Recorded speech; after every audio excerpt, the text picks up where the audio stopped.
You know that feeling, right? That sinking in your stomach the second you say or do something you wish you could just rewind?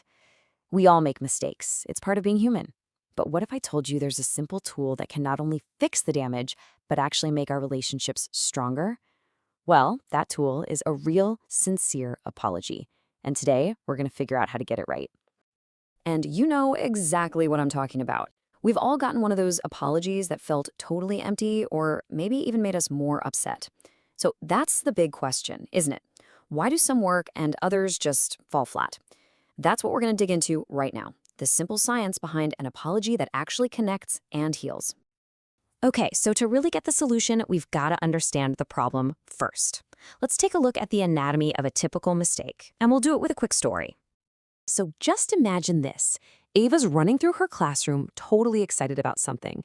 In her rush, she doesn't see Ethan's desk, and bam, she bumps right into it. The clay volcano he'd spent all week working on crashes to the floor, and Ethan, as you can guess, is crushed. Now, what's Ava's very first gut reaction? It's probably not to apologize. It's to put up a wall. It wasn't my fault, your desk was in the way. We call this the blame barrier. It's that instant, almost primal urge we all have to protect ourselves, because nobody wants to be the bad guy. And this, right here, is the big mindset shift.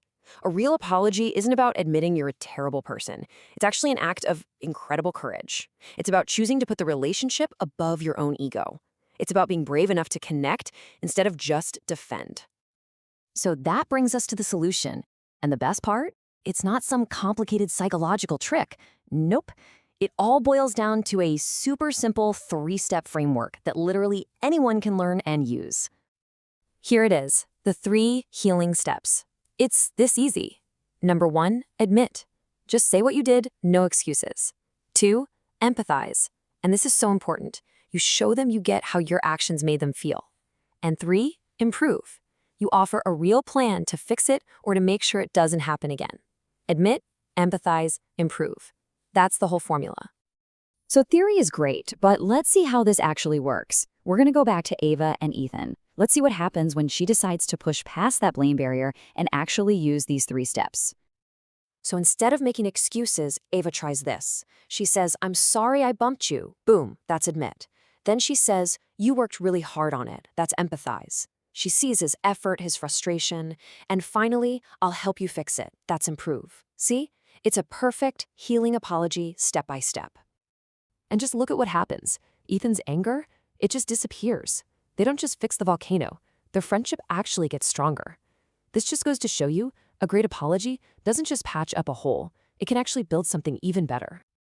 Okay, so we've seen what a good apology looks like, but to really become a pro at this, we have to know what a bad one looks like. I call this the sorry not sorry trap, and we've all fallen into it. Just look at the difference here. "I'm sorry for what I did" takes total ownership. But saying, "I'm sorry if you were upset," see how that kind of shifts the blame? It makes it sound like the problem isn't what I did, it's how you reacted. Healing words are all about your action. Hiding words are about their reaction. It's such a small change in language, but it makes a world of difference. Because at the end of the day, it all boils down to this one simple truth. The 3 steps are the recipe, for sure, but sincerity, that's the secret ingredient. You can feel it when someone is just saying the words to make the problem go away versus when they truly mean it. So let's zoom out for a second. Why is this one skill so incredibly important? Well, it's because apologizing and forgiving, it's not just about fixing one little mistake. It's about a fundamental choice to heal for everyone involved. And check out this powerful idea. When you offer a sincere apology, you're giving a gift to the other person. You're helping them feel seen and respected. But here's the twist. When you accept an apology and choose to forgive, you're actually giving a gift back to yourself. You are the one who gets to let go of all that anger and frustration. You're the one who gets to be free. All right, theory's one thing, but practice is where it all happens. So let's get super practical. I'm going to give you a few starter phrases you can literally start using today. So for that admit step, just start with a clear, "I'm sorry I." For empathize, you could try something like, "I can imagine it was frustrating when," or "I understand it hurt when." And for improve, a great one is, "Next time I will," or even better, just ask, "How can I help make this right?" Think of these as your cheat sheet for building a better apology. So there you have it. Every single day, in big moments and small ones, we face this exact choice. Our words can build walls between us, or they can build bridges. The power to heal, to connect, to make things better is sitting right there in a simple, heartfelt sorry. The only question is, what are you going to build with it?